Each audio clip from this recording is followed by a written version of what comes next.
বন্ধুরা, আজ আমি আপনাদের সামনে এনেছি সম্প্রতি মুক্তিপ্রাপ্ত একটি তেলুগু সাসপেন্স থ্রিলার মুভি যার নাম হলো কনস্টেবল। এই সিনেমার গল্প ঘুরপাক খাচ্ছে এক খুনের রহস্যময় কেসকে ঘিরে, যেখানে যাকেই সন্দেহ করা হয় অদ্ভুতভাবে সেই মারা যেতে শুরু করে, আর ধীরে ধীরে মামলাটা আরও জটিল হয়ে ওঠে। আর এই মুভির IMDb রেটিং 8.9 আউট অফ 10, তাই বুঝতেই পারছেন মুভিটা দুর্দান্ত হয়েছে। তাই গল্পটি শুরু করার আগে আপনাদের কাছে একটি রিকোয়েস্ট, প্লিজ ভিডিওটি লাইক এবং শেয়ার করে দিন এবং আমাদের চ্যানেলটি সাবস্ক্রাইব করে আমাদের সাথেই থাকুন। তো চলুন ডুবতেই আজকের রহস্যের গভীরে। গল্পে শুরু হয় দিব্যা নামের এক মেয়েকে দিয়ে, যে রাতে কোথাও যাচ্ছিল।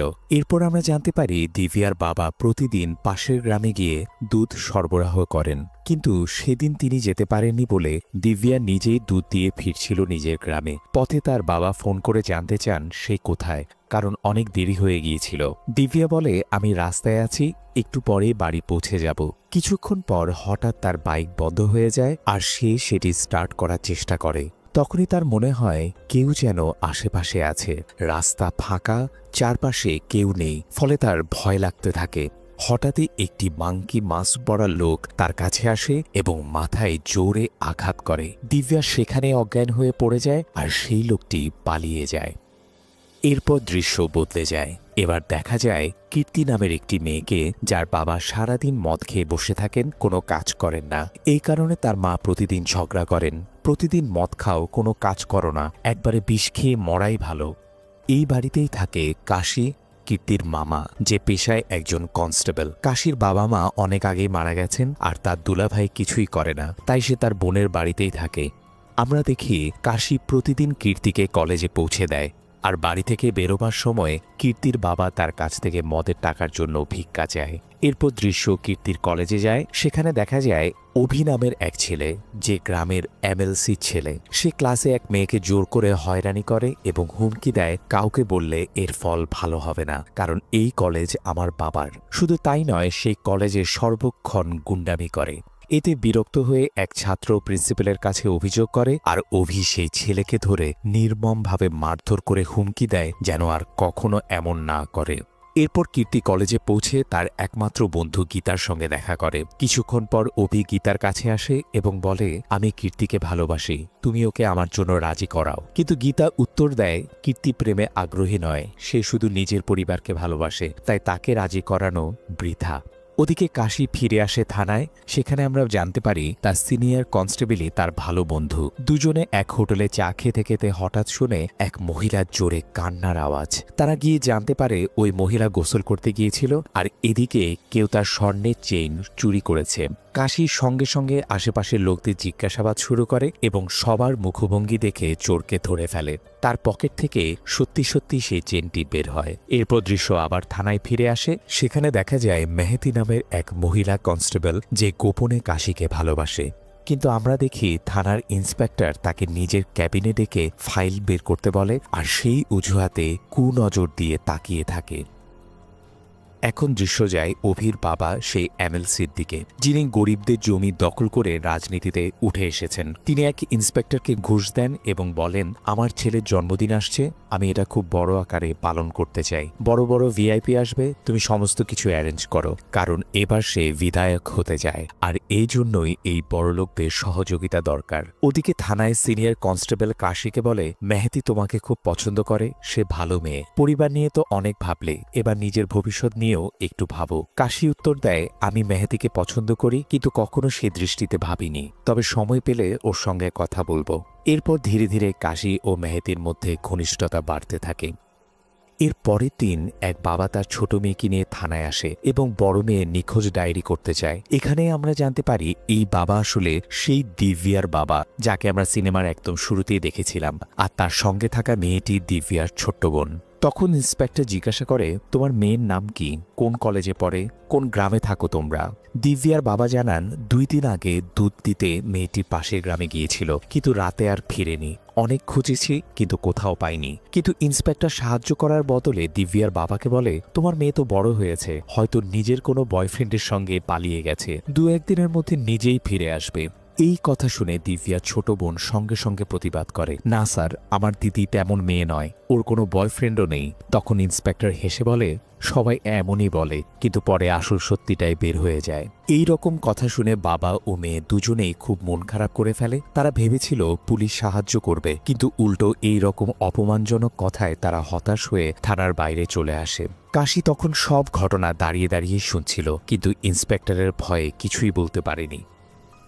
পরের দিন সকালে আমরা দেখি কাশি তার ভাগ্নি কীর্তিকে একটি নতুন বাইক গিফট করে, আর কীর্তি খুশিতে উচ্ছ্বসিত হয়ে যায়। কাশি বলে, এখন থেকে এই বাইক চেপে নিজেই কলেজে যেতে পারবে, আমাকে আর দরকার হবে না। এরপর তারা একসাথে বাজারে সবজি কিনতে যায়, আর সেখানে কাশির দেখা হয় তার সিনিয়র ইন্সপেক্টরের সঙ্গে। ইন্সপেক্টর কীর্তিকে দেখে জিজ্ঞাসা করে, এই মেয়েটাকে? কাশি বলে, আমার ভাগ্নি। কিন্তু সে ইন্সপেক্টর কীর্তির দিকেও কুনজরে তাকাতে থাকে। ওদিকে অভির বাবা এমএলসি তার ছেলেকে ডেকে বলে, তোমার জন্মদিন আসছে, এবার খুব জাঁকজমকভাবে উদযাপন করব, বড় বড় ভিআইপি আসবে, তাই তোমাকেও এখন রাজনীতিতে আগ্রহ নিতে হবে। জন্মদিনের দিন অভি কলেজে তার বন্ধুদের আমন্ত্রণ জানায় এবং গীতাকে বলে, তুমি কীর্তিকেও নিয়ে এসো। কিন্তু গীতা বলে, কীর্তি পার্টি পছন্দ করে না, কোথাও যায় না, তবু আমি চেষ্টা করব। রাতের পার্টির দিনে কাশি সেখানে সিকিউরিটির দায়িত্বে ছিল, কারণ এমএলসি আগেই ইন্সপেক্টরকে ভালো নিরাপত্তা দেওয়ার কথা বলেছিল, তাই কাশিকেও সেই দায়িত্বে পাঠানো হয়। ওদিকে গীতা কীর্তিকে পার্টিতে যেতে বলে, কিন্তু কীর্তি রাজি হয় না। শেষে গীতা বোঝায়, তোমার একটু বাইরে গিয়ে লোকজনের সঙ্গে মিশতে শেখা দরকার। অবশেষে কীর্তি রাজি হয় এবং দুজনে পার্টিতে যায়। কাশি ওদেরকে দেখে অবাক হয়ে জিজ্ঞাসা করে, তোমরা এখানে কি করছো? কীর্তি বলে, অভি আমাদের ক্লাসমেট, সবাইকে আমন্ত্রণ করেছে, তাই এসেছি। কাশি বলে, ঠিক আছে, কিন্তু পার্টি শেষ হওয়ার সঙ্গে সঙ্গেই বাড়ি চলে যেও, দেরি করো না। তারপর দেখা যায় পার্টিতে এক বড় মন্ত্রী আসে আর পার্টির জমকালো শুরু হয়।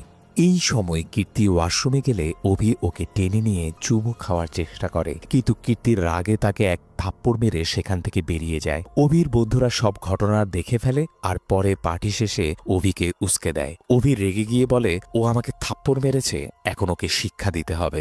রাতের দিকে কীর্তি এবং গীতা বাইকে বাড়ি ফিরছিল। পথে কীর্তি বলে, আমার বাড়ি কাছেই, তুই আমাকে এখানে নামিয়ে দিয়ে চলে যা। রাত হয়েছে, তাই তুইও তাড়াতাড়ি বাড়ি চলে যা। গীতা তাকে নামিয়ে দিয়ে নিজের বাড়ির পথে বেরিয়ে যায়। কীর্তি একা রাস্তায় চলতে থাকে। হঠাৎ তার মনে হয় কেউ তাকে অনুসরণ করছে। পেছনে ফিরে দেখে কেউ নেই, কিন্তু পরক্ষণে সে মাংকি মাস্ক পরা লোকটি এসে তার মাথায় জোরে আঘাত করে। কীর্তি অজ্ঞান হয়ে যায় আর লোকটি তাকে তুলে নিয়ে চলে যায়। পরের সকালে এক ব্যক্তি রাস্তার পাশে একটি মেয়ের মৃতদেহ দেখতে পেয়ে পুলিশের কাছে খবর দেয়। এদিকে কাশি রাতের ডিউটি শেষ করে বাড়ি ফিরলে তার বোন বলে, কীর্তি গত রাতে পার্টি থেকে ফিরেনি, তার ফোনও বন্ধ। কাশি অবাক হয়ে বলে, কিন্তু ও তো অনেক আগেই বের হয়ে পড়েছিল। এরপর তার মনে পড়ে কীর্তির সঙ্গে গীতা ছিল, তাই সে গীতাকে ফোন করে। গীতা জানায়, আমি ওকে তার বাড়ির কাছেই নামিয়ে দিয়েছিলাম, তারপর নিজে বাড়ি চলে গেছি। এরপর এক কনস্টেবল কাশিকে ডাকে, স্যার, একটা লাশ পাওয়া গেছে। কাশি সেখানে গিয়ে দেখে লাশটা কীর্তির, আর তার মুখে সে মাংকি মাস্ক পরানো। এটা দেখে কাশির মাথা ঘুরে যায়। ততক্ষণে কীর্তির মাও সেখানে এসে ভেঙে পড়ে কাঁদতে থাকে। কাশি এতটাই শকে ছিল যে কিছুই ভাবতে পারছিল না। পুলিশ কীর্তির দেহটি পোস্টমর্টমের জন্য পাঠিয়ে দেয়, কারণ এটা এখন একটা স্পষ্ট খুনের মামলা। এরপর 2 দিন পর কাশি, মেহেতি আর আরেক কনস্টেবল পোস্টমর্টমের রিপোর্ট নিতে হাসপাতালে গেলে ডাক্তাররা জানায় যে কীর্তির হত্যা একদম নির্মমভাবে করা হয়েছে। প্রথমে তার শরীরে জোরালো আঘাত করা হয়, তারপর তাকে নির্মমভাবে টর্চার করা হয়। তার মুখকে গরম লোহার ছোঁয়ায় ঝলসে দেওয়া হয়েছে, আর শেষে গলা কেটে তাকে হত্যা করা হয়েছে। ডাক্তার বলেন, এমন নির্মম হত্যাকাণ্ড সম্ভবত কোনো সাইকোপ্যাথি প্রকৃতির মানুষই করেছে, কারণ সাধারণ মানুষ এভাবে করতেই পারে না। এই কথা শুনে কাশির রক্ত ক্ষেপে যায়। সে মেহেদিকে বলে, যদি আমি সেই খুনিকে পাই, আমি তাকে টুকরো টুকরো করে ফেলব। কাশি তখন কীর্তির মামলাকে সিরিয়াসলি নেওয়া শুরু করে এবং তার সঙ্গী কনস্টেবলের সঙ্গে করে কীর্তির কলেজে যায়।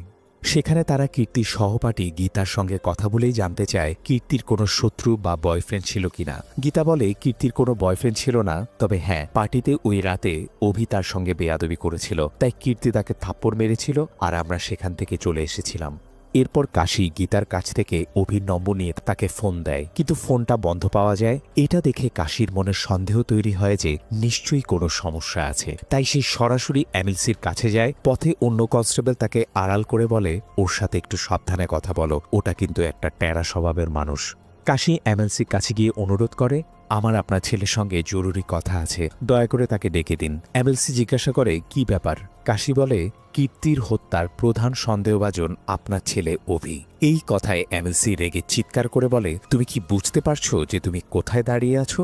তুমি একটা 2 পয়সার কনস্টেবল আমাকে নির্দেশ দাও? এমন কথা বললে আমি মেনে নেব না। তোমার ইন্সপেক্টরও আমার সামনে মাথা নত করে। এই সময় অন্য কনস্টেবল কাশিকে বুঝিয়ে বাইরে নিয়ে আসে এবং বলে, প্রমাণ ছাড়া এমএলসির সাথে এরকম আচরণ করা যাবে না, না হলে আমাদের কেসটাই নষ্ট হয়ে যাবে। কাশি বলে, আমার পুরো সন্দেহ আছে যে অভি কীর্তিকে মেরেছে এবং এখন সে লুকিয়ে আছে, তাই তাকে দ্রুত বের করে আনা দরকার। এরপর রাতেই এক গ্রামবাসী ডাম্পিং ইয়ার্ডের জেসিবিতে কাজ করছিল। তখন সে একটা লাশ দেখতে পায়, মুখে সেই একই মাঙ্কি মাস্ক লাগানো। সেই লাশটা বাইরে তোলার পর পুলিশকে খবর দেয়া হয়। পুলিশ এসে লাশ দেখে সবাই অবাক, কারণ সেই লাশ আর কারো নয়, অভির। খবর পেয়ে এমএলসি ছুটে আসে, ছেলেটির লাশ দেখে কাঁদতে থাকে। কিন্তু এই সময় তার চোখ কাশির দিকে গেলে সে সন্দেহ করে বলে, তুমি এমনিতেই আমার ছেলের পিছনে পড়েছিলে, তুমি ওকে মেরেছ, আমি তোমাকে ছাড়ব না। ঠিক তখন ইন্সপেক্টর এসে পরিস্থিতি শান্ত করে এবং বলে, স্যার, ভুল বুঝাবুঝি হয়েছে, কাশি এমন করতে পারে না, আমি সবকিছু খুঁটে দেখব। পুলিশ স্টেশনে ফিরে ইন্সপেক্টর কাশিকে বকাঝকা করতে থাকে, তোমার কি দরকার ছিল এমএলসির বাড়িতে গিয়ে তার ছেলেকে সন্দেহ করা? কোনো বেসিস ছাড়া তুমি কেন তাকে সন্দেহে ফেললে? তিনি আরও বলেন, এখন এমএলসি তোমার উপরই সন্দেহ করছে, কারণ তুমি তার ছেলেকে খুঁজেছিলে। তাই নিজের দিকে নজর রাখো আর এই কেস থেকে দূরে থাকো, নাহলে তোমার জীবনের ঝুঁকি বাড়বে। ইন্সপেক্টর চলে যাওয়ার পরে সিনিয়র কনস্টেবল কাশিকে ডেকে প্রশ্ন করে, তুমি কি অভিকে মেরেছ? যদি করে থাকো সত্যি করে বলো, না হলে তুমি বিপদে পড়বে। ওই মানুষটা কিন্তু খুবই বিপজ্জনক। কাশি জোরে বলে, আমি কেন ওকে মারব? আমি ওকে বলে সোজা জিজ্ঞাসা করতাম, কারণ আমার কাছে প্রমাণ ছিল যে ও কীর্তিকে বিরক্ত করেছিল, তাই সম্ভবত সে কীর্তিকে গায়েব করেছিল। তবে কাশি এরপর বলে, এখন কীর্তি আর অভির মৃত্যু একরকমভাবেই হয়েছে। ডাক্তারের কথা মতো মনে হচ্ছে একই খুনি করেছে এবং সে কোনো সাইকো হতে পারে। এরপর এমএলসি চাপে ইন্সপেক্টর অভির কেস তদন্ত শুরু করে, কারণ সে জানতে চায় তার সাথে এমনটা কারা করেছে। ইন্সপেক্টর এরপর যায় অভির বন্ধু ইব্রাহিমের বাড়িতে, যেখানে ইব্রাহিমের বাবা মা জানায় যে সে 2 দিন হয়ে গেছে ঘরে আসেনি। ইন্সপেক্টর অনুরোধ করে যদি ইব্রাহিম ফোন করে বা বাড়ি ফিরে তাহলে যেন তাকে তৎক্ষণাৎ থানায় পাঠায়। এরপর ডিসিপি ইন্সপেক্টরকে নিজের কাছে ডেকে ওই 2 হত্যাকাণ্ড সম্পর্কে জানতে চায়। তিনি বলেন যে মিডিয়ার নজর এই কেসটির উপর আছে, তাই এটাকে দ্রুত সলভ করা না হলে সমস্যায় পড়তে হবে, কারণ এটা দেখে মনে হচ্ছে এটা একটা সিরিয়াল কিলিং, তাই ভবিষ্যতেও হত্যার সম্ভাবনা থাকতে পারে। ওদিকে আমরা দেখি কাশি, মেহেদি এবং সিনিয়র কনস্টেবল অভির পোস্টমর্টম রিপোর্ট নিতে হাসপাতালে যান। সেখানে তারা জানতে পারেন যে অভিকেও কীর্তির মতোই টর্চার করে গলা কেটে মারা হয়েছে। সিনিয়র কনস্টেবল কাশিকে জানায় যে বড় সাহেবও অভির বন্ধু ইব্রাহিমের বাড়িতে গিয়েছিল, কিন্তু ইব্রাহিম 2 দিন ধরে বাড়ি থেকে নিখোঁজ। সম্ভবত সে এই সম্পর্কে কিছু জানতে পারে। সে আরও বলে, শুনেছি ইব্রাহিম কোনো ড্রাগ র্যাকেটের সঙ্গে জড়িত। তাই কাশি ও সিনিয়র কনস্টেবল এক পুরনো বাংলোর কাছে গিয়ে দেখে ইব্রাহিম কিছু লোকের সঙ্গে মাদক সেবন করছে। পুলিশ দেখে সবাই পালাতে শুরু করে, তারা তাদের পিছনে ধাওয়া করে, কিন্তু উল্টো ইব্রাহিম কাশির দিকে পাথর ছুঁড়ে পালিয়ে যায়। মেহেদি ও সিনিয়র কনস্টেবল অনেক কষ্টে কাশিকে বাঁচিয়ে বাড়ি ফিরে নিয়ে আসে। কাশির বোন কাশির এই অবস্থায় কষ্ট পেয়ে বলে, তোর যদি কিছু হয়ে যায় আমরা কার জন্য বাঁচব? কাশি জবাব দিয়ে বলে, যে করেই হোক আমি কীর্তির খুনিকে ছাড়ব না, তাকে খুঁজে বের করবই। পরের দিন পুলিশের হাতে আরেকটি লাশ পড়ে, এবার ইব্রাহিমের। অদ্ভুত ব্যাপার হলো যে ইব্রাহিমকেও কীর্তি এবং অভির মতোই নির্মমভাবে মারা হয়েছে। দেখা যাচ্ছে পুলিশ যে লোকটাকে খুনি ভেবে ধরার চেষ্টা করছে তারা প্রত্যেকেই একে একে মারা পড়ছে। কাশি, মেহেদি এবং সিনিয়র কনস্টেবল হোটেলে বসে কেসটি নিয়ে আলোচনা করে। কাশি বলে, যার উপরই সন্দেহ করা হচ্ছে তারাই মরছে। প্রথমে মনে করেছিলাম অভি কীর্তিকে মেরেছে, কিন্তু পরে অভির লাশ মেলে ইব্রাহিমের দিকে সন্দেহ বাড়ল, কিন্তু এখন ওর লাশও পেলাম। সে আরও বলে, সম্ভবত 3 জনকেই একই ব্যক্তি মেরেছে। পরবর্তী লক্ষ্য হতে পারে গীতা, কারণ সবাই একই কলেজে ছিল এবং 3 জনেরই মিউচুয়াল ফ্রেন্ড ছিল গীতা। তাই কাশি মেহেদিকে বলে গীতার উপর নজর রাখতে। কাশির ধারণা গ্রামেরই কোনো লোক হলো সিরিয়াল কিলার, যে খুবই ধূর্ত, তাই তাদেরকে তার থেকে 2 ধাপ এগিয়ে থাকতে হবে। সেই রাতেই মেহেদি কাশিকে ফোন করে জানায় যে এক মাঙ্কি মাস্ক পরা লোক গীতার বাড়ির কাছ দিয়ে গেল। কাশি বলে, তুমি তাকে ফলো করো, আমিও তাড়াতাড়ি আসব। মেহেদি চুপি চুপি তাকে অনুসরণ করে। কাশি সেখানে পৌঁছে মাস্কধারীর কাছে জিজ্ঞাসা করে, তুমি কে? এখানে কি করছো? লোকটা তাকে দেখে দৌড়ে পালায় এবং দীর্ঘ চেজিংয়ের পর একটি ক্ষেতের ভেতর ঢুকে পালিয়ে যায়। কিন্তু সেই ক্ষেতের ধারে কয়েকজন মাস্কধারী মিলে কাশির উপরই আক্রমণ করে। কাশি তাদের সঙ্গে লড়াই করে। এই সময় একজনের মাস্ক খুলে দেখা যায় ওরা আসলে এমএলসির লোক, অর্থাৎ আসলে এমএলসি তাদেরকে পাঠিয়েছিল, কারণ সে সন্দেহ করেছিল যে কাশি তার ছেলেকে মেরেছে। কিন্তু এবার এমএলসির লোকেরা কাশির চরম ধুলাই থেকে বাঁচতে সেখান থেকে পালিয়ে যায়। ঠিক তখনই আসল মাস্কধারী কিলার হাজির হয়। কাশি তাকে ধরে থানায় নিয়ে যায় এবং প্রশ্ন করে কেন কীর্তি এবং অভিকে মেরেছিল সে। এর মধ্যে আরেক কনস্টেবল এসে বলে, এই মানুষটা তো পাগল আর কানা, কেন ওকে মারছো? কেউ নিশ্চয়ই এই মাস্কটা তাকে দিয়ে দিয়েছে আর সে এটা পরে নিশ্চয়ই গ্রামের ভেতর ঘুরে ঘুরে বেড়াচ্ছে। ফলে সেই লোকটিকে থানা থেকে ছেড়ে দেওয়া হয়। কিন্তু এতে কাশির আরও বিভ্রান্তি বাড়ে। আসল খুনি কে? পরের সকালে পুকুরে আরেকটি মেয়ের লাশ পাওয়া যায়। চমকপ্রদভাবে তা ছিল দিব্যারি, যাকে মুভির শুরুতে দেখেছিলাম। পোস্টমর্টমে ডাক্তার কাশির কাছে বলে দিব্যাকেও কীর্তির মতোই মেরে ফেলা হয়েছে। কাশি জিজ্ঞাসা করে মানে? ডাক্তার তখন জানায় আরও চমক লাগানো তথ্য। দিব্যার হত্যা আসলে প্রথম ঘটনা, যা 15 দিন আগে ঘটেছিল। এটা শুনে কাশি আরও বেশি ধাক্কা খায় এবং ভাবতে থাকে এই গ্রামে আসলে হচ্ছেটা কি। এরপর কাশি তদন্তের জন্য দিব্যার বাড়িতে যায়। তার মা বাবা ক্ষোভ প্রকাশ করে বলেন, তারা তো থানায় সাহায্য চাইতে গিয়েছিল, কিন্তু পুলিশের উদাসীনতার কারণে আমাদের মেয়ে মারা গেল। কাশি তাদেরকে বোঝায় যে শুধু তাদের মেয়ে নয়, তার নিজেরই ভাগ্নি কীর্তি, এমএলসি ছেলে অভি এবং আরও কিছু মানুষ একই রকমভাবে খুন হয়েছে। তারপর সে তাদের কাছে একটু সাহায্য চায় যাতে কোনো ক্লু মেলে। আর তার তদন্তে সে জানতে পারে যে দিব্যা কীর্তিকেও চিনত না, অভিকেও না। উপরন্তু তার কলেজও আলাদা ছিল, অর্থাৎ প্রথম ধারণার মতো সব মৃতরা একই কলেজের এবং একে অপরকে চিনে। সেই সংযোগটা ভেঙে যাচ্ছে। কিন্তু পরে কাশি জানতে পারে দিব্যার নাচের খুব শখ ছিল, সে নাচের ক্লাসও করত। তাই কাশি সরাসরি দিব্যার ডান্স ক্লাসে যায় এবং ট্রেনারকে জিজ্ঞাসা করে দিব্যার কোনো বয়ফ্রেন্ড বা ঘনিষ্ঠ বন্ধু ছিল কি, যার সঙ্গে বেশি দেখা যেত। ম্যাডাম বলেন দিব্যার সঙ্গে স্বপ্না নামের একটি মেয়ে ক্লাস করত। সে ছিল দিব্যার বেস্ট ফ্রেন্ড, কিন্তু কয়েক মাস ধরেই সে ক্লাসে আসে না। এই সময় মেহেদি কাশিকে ফোন করে বলে গীতাকে দেখা যাচ্ছে না, ফোনেও কানেক্ট হচ্ছে না। কাশি দ্রুত সাইবার ক্রাইম ইউনিটে ফোন করে গীতার নম্বর ট্রেস করতে বলে। ট্রেসিংয়ের লোকেশন পাওয়ার পর কাশি সেখানে যাওয়ার জন্য বেরিয়ে পড়ে, কিন্তু পৌঁছে দেখলো সেখানে কেউ নেই। তারপর সাইবার অফিস থেকে ফোন এসে জানায় গীতার ফোন কিছুক্ষণ আগেই আচমকা বন্ধ হয়ে গেছে, অথচ কিছুক্ষণ আগেই ওই জায়গায় অ্যাক্টিভ ছিল।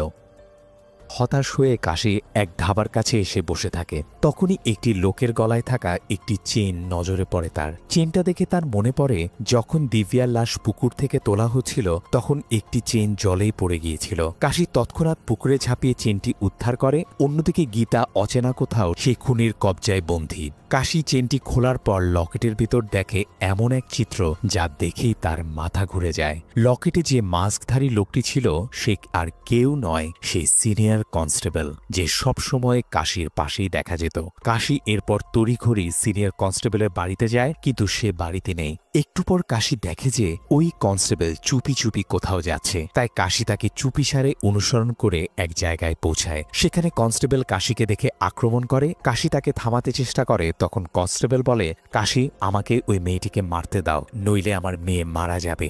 এই কথায় কাশি স্তম্ভিত হয়ে পড়ে। ঠিক তখন ওই কনস্টেবলের মেয়ে পিছন থেকে কাশির উপর আঘাত করে। কাশি কষ্টে ওকে নিয়ন্ত্রণ করে। ততক্ষণে সে মেয়ে গীতার দিকে যায় ওকে মারতে, কিন্তু কাশি মাঝখানে এসে তাকে জোরালো এক থাপ্পড় মারলে সে অচেতন হয়ে যায়।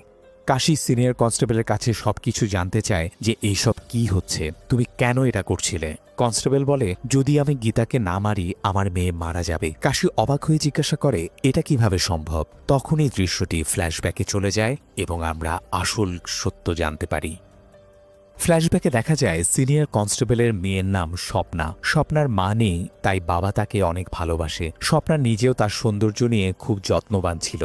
এখানেই একটা টুইস্ট আসে। স্বপ্না এবং এমএলসি ছেলে অভি গভীরভাবে একে অপরকে ভালোবাসত। একদিন স্বপ্না তার বাবাকে একটি চেইন উপহার দেয় যেখানে স্বপ্নার এবং তার বাবার ছবি আছে। স্বপ্না ডান্স ক্লাসে যায়, সেখানে দিব্যার সঙ্গে তার বন্ধুত্ব গড়ে ওঠে। একবার দিব্যার কাছে ক্লাসের ফি ছিল না, তাই স্বপ্না নিজের কিছু টাকা দিয়ে তাকে সাহায্য করে। এতে বোঝা যায় স্বপ্না মন থেকে একজন ভালো মানুষ। একদিন স্বপ্না ঘুম থেকে উঠে দেখে গালে তার একটা ছোট দাগ। সে বাবাকে দেখায়। বাবা বলে, এটা কিছুই না, ছোট একটা পিম্পল, চিন্তা করিস না, আমি তোকে ডাক্তার দেখাবো। পরের দিন স্বপ্নাকে স্কিন ডাক্তারের কাছে নিয়ে গেলে ডাক্তার বলেন স্বপ্নার মুখে বিরল একটা রোগ হয়েছে, এক ধরনের ইনফেকশন। ওষুধে চেষ্টা করা যাবে, কিন্তু এর পূর্ণ নিরাময়ের কোনো গ্যারান্টি নেই। কখন ঠিক হবে তাও অজানা। স্বপ্নার চিকিৎসা শুরু হয়। পরের দিন স্বপ্না মুখ ঢেকে কলেজে যায়। সেখানে তার 4 জন বেস্ট ফ্রেন্ড কীর্তি, গীতা, অভি ও ইব্রাহিমের সাথেও দেখা হয়। স্বপ্নার মুখের আঘাত দেখে তারা এবং অন্যান্য শিক্ষার্থীরা তাকে এড়িয়ে চলে। যদিও স্বপ্না বলে এটা ছোঁয়ায় ছড়ায় না, চিকিৎসা চলছে, ঠিক হয়ে যাবে। তবু তার কথা কেউ শুনতে চায় না। ধীরে ধীরে জখম পুরো মুখে ছড়িয়ে পড়ে এবং অন্যদের গায়ে এই সংক্রমণ না ছড়ানোর জন্য তার বন্ধুরা ধীরে ধীরে তার থেকে দূরে সরে যায়। ডান্স ক্লাসে দিব্যাও স্বপ্নার চেহারার এই অবস্থা দেখে তার থেকে দূরে সরে যায়। আর অভি স্বপ্নাকে সম্পূর্ণভাবে ইগনোর করে এরপর কীর্তির দিকে চোখ রাখে, যেমনটা আমরা ছবির শুরুতে দেখেছি। একদিন অভি স্বপ্নাকে বলে, তোমাকে দেখলেই জঘন্য লাগে, এখন থেকে আমার থেকে দূরে থাকো, আমাদের সম্পর্ক এখানেই শেষ।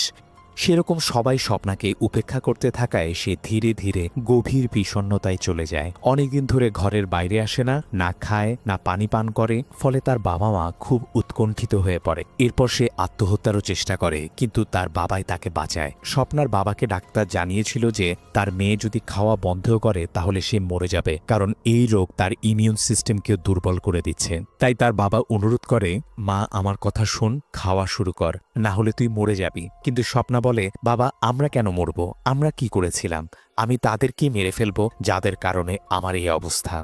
বাবা বলতে থাকে, কাকে মারবি, তারা কি ভুল করেছে, এটা তো ভাগ্য আর ঈশ্বরের দেয়া, ওদের কি অপরাধ।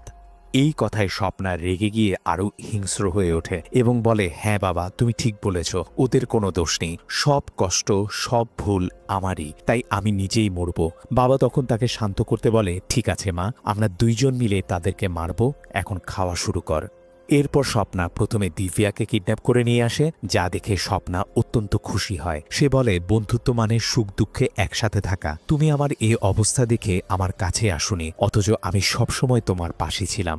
এরপর স্বপ্না শেষ পর্যন্ত দিব্যার মুখ জ্বালিয়ে দেয় এবং গলা কেটে তাকে হত্যা করে। হত্যার পর স্বপ্না আবারও খাবার খেতে শুরু করে। এটা দেখে তার বাবা খুশিতে আত্মহারা হয়, আর তারপর স্বপ্না একের পর এক মানুষকে হত্যা করতে থাকে।